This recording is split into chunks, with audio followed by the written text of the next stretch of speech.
Adil, tegas dan mengayomi. Mendengar dari perspektif Surabaya, apakah kemudian gejala-gejala yang ditengarai oleh guru besar ini memang upaya untuk melanggengkan kekuasaan dari pemerintah yang ada sekarang, Prof. Hotman? Saya kira ya benar itu. Tapi kami juga melihat benarnya bagaimana runtuhnya keteladanan dari seorang kepala negara. Karena harusnya kan keteladanan itu yang menjadi pedoman kita untuk melihat apakah seorang itu punya integritas atau tidak. Dan kami melihat bahwa selama ini makin lama keteladanan tidak bisa ditunjukkan oleh seorang presiden sekarang. Pernyataannya yang kadang-kadang tadi coro mencela-mencing, menyatakan bahasa tubuhnya menyebut lain, dan saya kira itu adalah satu problem besar bagi negara kita ini. Bagaimana satu martabat dari satu pemimpin negara yang dianggap sudah tidak punya integritas. Itulah sebabnya kami menyatakan keprihatinan kami dalam konteks semacam itu. Kedua, saya kira semua itu membuat terjadi pelemahan demokrasi. Kita yang masih membangun demokrasi semacam ini, akhirnya kita tidak punya contoh lagi bagaimana membangun demokrasi kalau seluruh integritas kita dalam menjalankan demokrasi nggak ada. Dan itu ditunjukkan oleh pimpinan tertinggi di negara ini. Saya kira akan menimbulkan keresahan di dalam kehidupan masyarakat. Agak sulit menjelaskan kepada generasi muda, apalagi generasi Gen Z atau anak muda milenial lah, bagaimana contoh bahwa kita sudah kehilangan banyak sekali. Saya kira karena saya juga alumni Gajah Mada dulu, Prof. Joro. Saya tahu.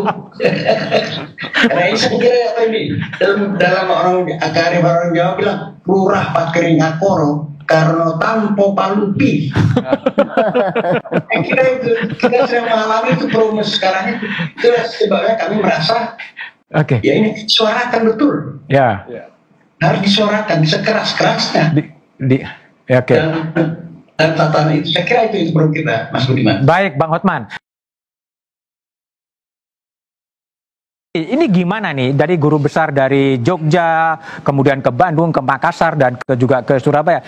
Istana meresponnya gimana sih terhadap suara-suara atau pesan atau apapun dari para guru besar itu? Pertama begini, Mas. Kami sebenarnya di kantor staf presiden memberikan apresiasi dan ucapan terima kasih kepada kepada para guru besar, beberapa macam kampus yang bersuara tentang keresahan yang dialami. Saya kira ini hal yang sehat dalam situasi demokrasi. Kalau kita menyatakan keprihatinan terhadap demokrasi, sebenarnya ruang yang diberikan oleh negara ini terhadap kebebasan berpendapat para guru besar dengan menyatakan apa yang menjadi keresahannya itu justru menunjukkan bahwa demokrasi kita hidup. Tidak ada pembungkaman terhadap suara para guru besar.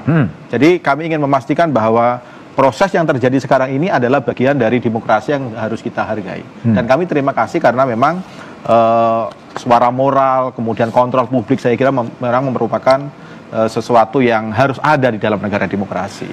Itu yang pertama. Yang kedua, kami di kantor staf presiden memberikan atensi yang serius terhadap memberikan atensi yang serius. Sebenarnya ini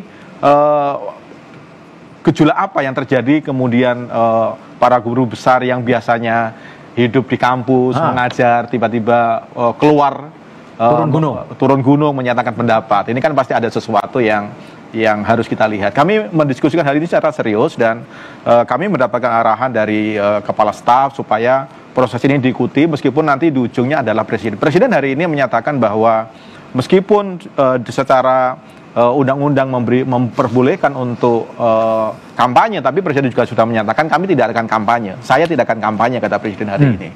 Itu artinya bahwa presiden sebenarnya mendengar keresahan-keresahan sehingga kecurigaan-kecurigaan bahwa menggunakan kesempatan jabatan kemudian melakukan kampanye, hari ini presiden menyatakan bahwa saya tidak akan kampanye meskipun undang-undang memperbolehkan saya kampanye gitu.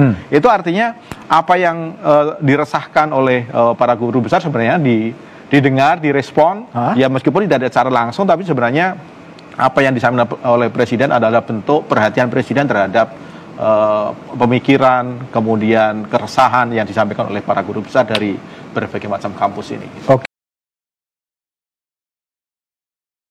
Kenapa setiap hari kami datang ke kampung-kampung, datang ke pasar-pasar, datang ke bantaran sungai, datang ke petani, datang ke tempat pelelangan ikan, karena kami ingin mendengar suara rakyat.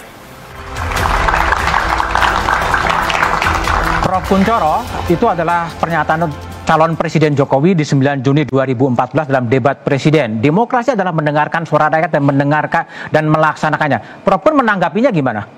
Itu dulu. Oh. Sekarang Sudah lah, tadi kata mencela itu di sini nih. Tidak ada satu pegangan yang jelas. Saya setuju kalau itu kembali kepada mereka seperti itu. Jadi mendengar suara rakyat, gitu. Rakyat adalah Tuhan, gitu. Tapi kalau misalnya sekarang kemudian rakyat dicegahnya digunakan manfaatnya, kan dari UGM menyampaikan sesuatu itu kan tadi seperti ada kan dari Unhas, ini kan menyangkut masalah rasa keadilan, dan selalu kemudian dikatakan bahwa mereka tidak melanggar hukum tertulis yang lebih pegangan. Padahal pegangan kita tidak selalu hukum yang tertulis, dan yang terjadi adalah nanti akan tidak berlaku yang namanya norma adat dan sebagainya tidak berlaku. Kenapa? Karena selalu yang dibenarkan adalah yang tertulis. Ini rusak hukum kita. Oke, baik.